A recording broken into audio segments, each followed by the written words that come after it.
Hello students, good morning. कैसे हैं आप लॉकडाउन में? इस कोरोना पीरियड में मैं भी अब वर्चुअल क्लास के माध्यम से आपसे जुड़ना चाह रहा हूँ। क्लास 12 की सीरीज में शुरू करने जा रहा हूँ और उसके अंदर हम सबसे पहले लेंगे आईआईटी मैथमेटिक्स की कैलकुलस। मेरा इंट्रोडक्शन मैं एक बार दे देता हूँ। My name is Surendra Chaudhary, department of mathematics, Parth Ashram, Edu Services, Patna. My teaching experience is more than 10 years. So today I start calculus. और कैलकुलस में भी हम लोग सबसे पहले स्टार्ट करेंगे डिफरेंशियल कैलकुलस जो क्लास 12 में है। और मैं आपको ये बात बता दूं कि ये जो चैप्टर है या फिर मैं ये जो पढ़ाने जा रहा हूँ ये आपको 12th के स्टूडेंट को भी बहुत काम में आएगा और जो आईआईटी की तैयारी कर रहे हैं दोनों के काम में आएगा। जो 12th वाले स्टूडेंट हैं उनको भी बहुत काम आएगा, जो आईआईटी की तैयारी नहीं कर रहे हैं, और जो आईआईटी की तैयारी कर रहे हैं उनको तो दोनों ही चीजों में काम में आएगा। क्लियर? सो डिफरेंशियल कैलकुलस की बात हम लोग करें तो उसके अंदर सबसे पहला टॉपिक आता है, उसका नेम है फंक्शन। डिफरेंशियल कैलकुलस हम लोग स्टार्ट कर रहे हैं और the name is what? Function. Function को एक और बात मैं आपको बता दूं कि अगर जो बच्चा हिंदी मीडियम बैकग्राउंड का है और तो उसे बिल्कुल घबराने की जरूरत नहीं है। मैं हिंदी और इंग्लिश दोनों में ही लिखूंगा भी। कुछ चीजें ऐसी हैं कि जो बच्चों को बिल्कुल नहीं समझ में आती हिंदी मीडियम वालों को, तो मैं उनके लिए हिंदी लिख दूंगा, तो उसमें इंग्लिश वाले बच्चों को कोई वैसे प्रॉब्लम होगी नहीं, थोड़ा बहुत हिंदी जरूर सीख जाएंगे। कर मेरा ये किसी का मकसद नहीं है कि मैं किसी को हिंदी सिखाऊं या फिर इंग्लिश। मैं यहाँ पे लैंग्वेज तो सिखा ही नहीं रहा हूँ, मैं तो मैथमेटिक्स आपको सिखाने की प्रयास कर रहा हूँ और वो शायद ऊपर वाले ने चाहा तो बहुत अच्छा प्रयास हमारा होगा। करेक्ट? सो फंक्शन को हम लोग क्या कहते हैं? फंक्शन को हम लोग हिंदी में फलन भी कहते हैं। क्या कहते हैं? फलन। फलन फलन फंक्शन टॉपिक आज हम लोग स्टार्ट कर रहे हैं और इसके अंदर हम लोग फंक्शन अपने आप में, मैं कुछ बात कर लूं आपके सामने। फंक्शन अपने आप में एक बहुत इंपॉर्टेंट टॉपिक है और ये एक बैकबोन ऑफ इंटायर कैलकुलस है। ये पूरी हमारी जो कैलकुलस है उसका बैकबोन है। अगर आपको जैसे कई बार तो आईआईटी जेईई के अंदर फंक्शन से ही वो सवाल लगता है कि वो दूसरे चैप्टर का है, लेकिन वो है सवाल फंक्शन का ही। ऐसा लगता है कि दूसरे चैप्टर का है, नहीं तो इसके अंदर फंडामेंटल लग किसका रहा है? फंक्शन का ही लग रहा है। तो फंक्शंस के अंदर हम लोग बहुत सारी चीजें सीखेंगे और फंक्शन अपने आप में एक बहुत बड़ा टॉपिक है। करेक्ट? तो इसके अंदर इस चैप्टर को स्टार्ट करने से पहले हमको हमारी 11th क्लास को थोड़ा सा याद करना पड़ेगा, मेमोराइज करना पड़ेगा। बेसिक मैथमेटिक्स करके हम लोगों ने एक टॉपिक पढ़ा था 11th क्लास में। 11th क्लास का जो बेसिक मैथमेटिक्स था उसके अंदर हमारे पास जो इनइक्वालिटी सॉल्व करना, लॉग पढ़ना, थोड़ा बहुत हमने मॉडुलस का भी आइडिया लिया था और 11th क्लास में हमने क्वाड्रेटिक भी पढ़ा था, प्रोग्रेशंस, क्वाड्रेटिक, ट्रिग्नोमेट्री, इन सब का यूज होगा। करेक्ट? तो ये टॉपिक आप एक बार 11th क्लास अपनी पढ़ ले या फिर आपके पास जो नोट्स अवेलेबल है, आपने जहां कहीं भी पढ़ा है, जो भी आपका बैकग्राउंड है, और जो बच्चों ने मेरे से 11th क्लास पढ़ा है तो उनके पास 11th क्लास के नोट्स ऑलरेडी अवेलेबल हैं। करेक्ट? और वैसे भी अगर किसी को पढ़ना है 11th क्लास तो मेरा एक और series 11th class for IIT JEE मेरा YouTube पे शुरू है। करेक्ट? सो अब स्टार्ट करते हैं फंक्शन। तो फंक्शन के लिए हमें पहले कुछ बेसिक्स कॉन्सेप्ट हमें पढ़ने पड़ेंगे। मैं फंक्शन की डेफिनेशंस पे आने से पहले हमें कुछ इसके बेसिक फंडामेंटल्स पढ़ने पड़ेंगे। क्या पढ़ने पड़ेंगे? फंडामेंटल्स ऑफ बेसिक्स पढ़ने पड़ेंगे। अच्छा, इससे पहले जैसे मान लीजिए मैं आपको एक पहला पॉइंट इसके अंदर बताऊं। जैसे हम लोग क्या लिखते हैं? y बराबर क्या लिखा जाता है? fx। y बराबर हम लोग क्या लिखते हैं? fx। y बराबर fx का मतलब है कि y is a function of x। क्या बोलेंगे हम लोग बच्चा? y is a function of, क्या बोलेंगे? x। इसे कैसे पढ़ेंगे? How to read this? y is a function of y is a function of what? x. y x का फलन है, y x का फलन। f स्टैंड फॉर, हम ऐसा देख सकते हैं, f stand for what? Function. Correct. y stand for y is A, y बराबर fx, मतलब हम लोग fx को y में लिख सकते। करेक्ट। यहां पर x और y खुद क्या है? वेरिएबल। ये भी वेरिएबल है और ये वाला y भी क्या है? वेरिएबल। ये दोनों ही x और y वेरिएबल है। वेरिएबल क्या होता है सर?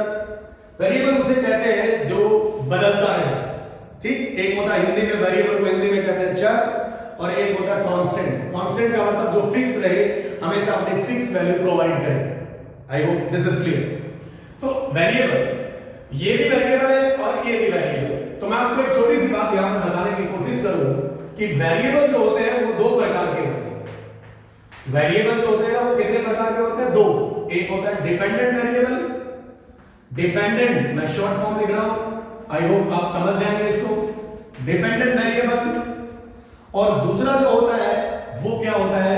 Independent variable.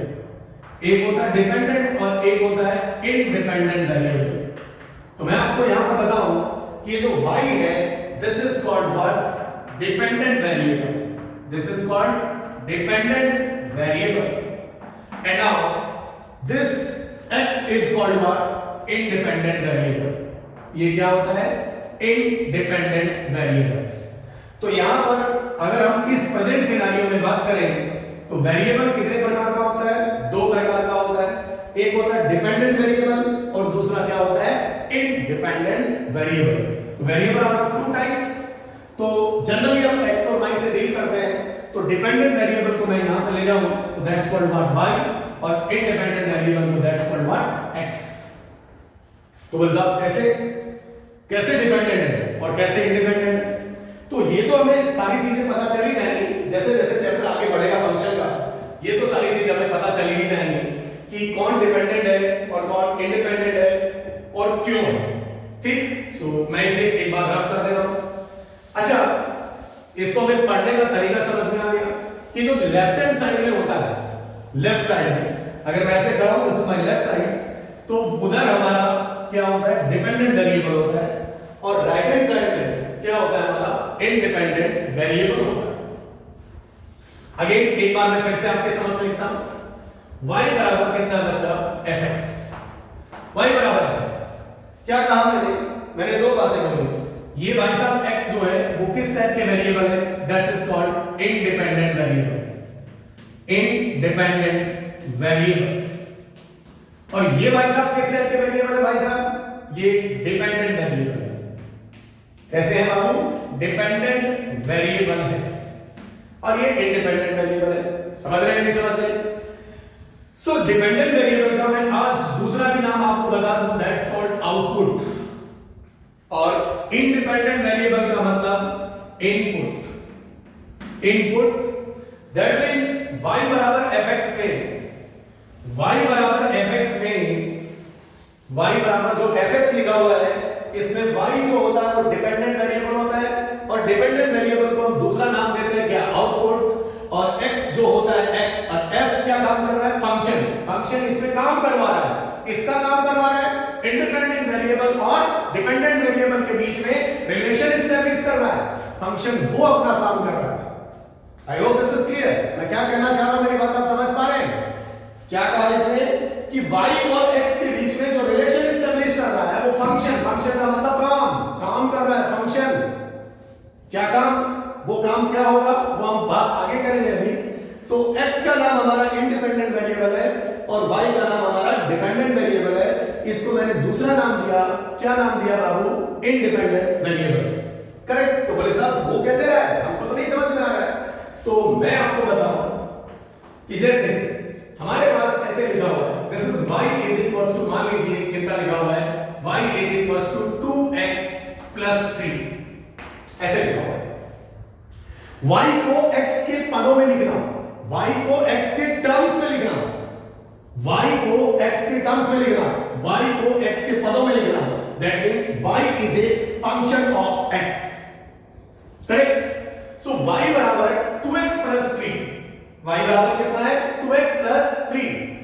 y बराबर 2x प्लस 3 की बात कर रहे हैं हम लोग, तो y को किसके टर्म्स में लिखा हुआ है? x के टर्म्स में लिखा हुआ है।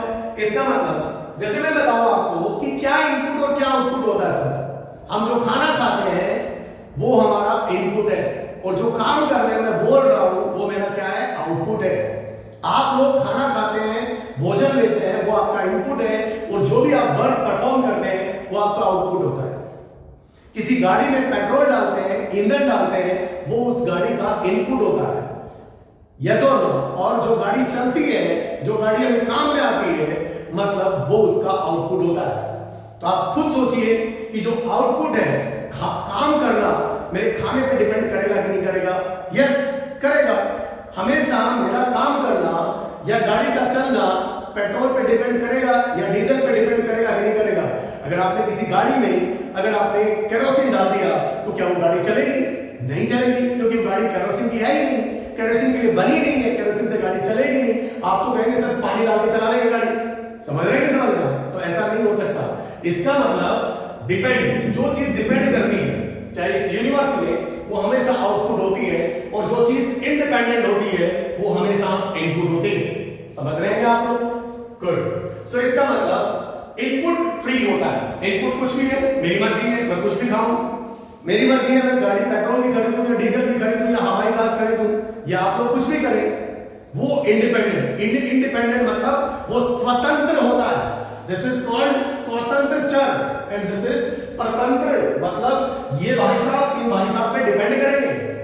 तो इसका मतलब मान लीजिए कि x यहां पर इंडिपेंडेंट है, मैं नेचुरल नंबर का सेट जो मेरा होता है उसमें से मैं कोई भी वैल्यू था 1 2 3 अप टू 100, जैसे मान लीजिए पुट x बराबर कितना 1, x बराबर 1 दिया, x बराबर 1 दिया तो इसके अंदर y का वैल्यू कितना आएगा? 2 प्लस 3 कितना? 5। x बराबर 2 लिया, x बराबर 2 लिया तो y बराबर 2 दूनी 4 और 3 कितना? 7। x बराबर 3 लिया, क्योंकि x तो फ्री है, 3 दूनी 6 और 3 कितना? 9, तो y का वैल्यू कितना आया? 9। ये बात आप शायद समझ में आ रही होगी। तो इस प्रकार से ये चलता जाएगा और ये भी चलता जाएगा। इसका मतलब ये जो y होता है ये कैसा बाबू, कैसा वेरिएबल होता है? डिपेंडेंट। और ये जो x होता है वो कैसा होता है? इंडिपेंडेंट होता है। इंडिपेंडेंट का मतलब मैं क्या कह सकता हूं इसको? इनपुट भी कह सकता हूं नहीं, कहना ही पड़ेगा। तो फंक्शन का मतलब सीधा सीधा मैंने क्या बोला, y बराबर fx, तो y is a function of क्या? x। तो सिंपली अगर आप इसके लिए एक ब्लॉक डायग्राम बनाएं, ये fbd बनाएं, तो एक ब्लॉक जैसे मान लीजिए मैं इसको रफ कर रहा हूं और रफ करने के बाद मैं आपको दिखाऊं, तो फंक्शन तो साहब एक प्रकार की मशीन हो गई। फंक्शन तो क्या हो गया? मशीन हो गई साहब। ये तो मशीन ही तो है। इस मशीन को आप क्या देते जा रहे हैं? इनपुट देते जा रहे हैं, और उससे क्या लिए जा रहे हैं? आप आउटपुट लिए जा रहे हैं। सही बात है सर। इसका मतलब मैं ऐसे बोल सकता हूं कि अगर मान लीजिए मैंने एक ऐसा सिस्टम बनाया और इस सिस्टम को मैंने इधर से क्या दिया? इनपुट दिया, और इधर से मैंने इसके अंदर क्या लिया? आउटपुट लिया। This is called output and this is called what? Input. और ये f है। f मतलब this is called machine, this is called machine, और मशीन अपना काम कर रही है f। f stand for what? Function. Machine काम करेगी तभी तो हमें क्या मिलेगा? आउटपुट मिलेगा। और मशीन को हम लोग क्या दे रहे हैं? इनपुट दे रहे हैं, मतलब या तो इलेक्ट्रिसिटी दे रहे हैं या फिर इसे फ्यूल दे रहे हैं, और इसके अकॉर्डिंग हमें क्या मिल रहा है? आउटपुट मिल रहा है। ये मैं कोई फंक्शन की डेफिनेशन नहीं बता रहा हूं, मैं तो फंक्शन का मीनिंग बता रहा हूं कि फंक्शन ऐसे होता है। जो मैंने y बराबर fx को एक्सप्लेन किया, इनपुट आपने किसको दिया? x को दिया, और आउटपुट आपने किसके थ्रू लिया? y के थ्रू लिया। इसीलिए ये जो आउटपुट है ये इस इनपुट पर क्या कर रहा है? डिपेंड कर रहा है। Output is dependent on what? Input. इसीलिए हम लोग कह देते हैं इसको कि दैट्स कॉल्ड y बराबर कितना? fx। क्या ये बात आपको समझ में आ रही है?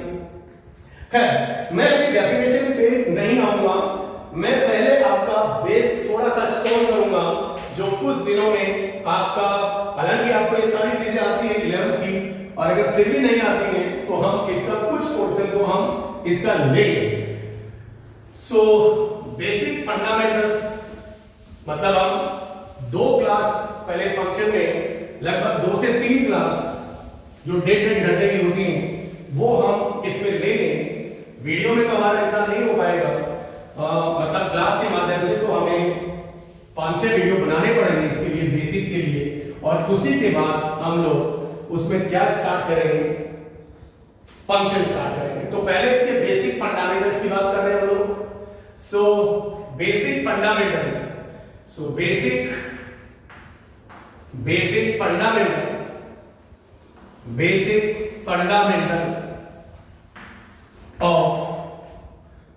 फंडामेंटल ऑफ फंक्शन, या फिर basic fundamental concept, basic fundamental concept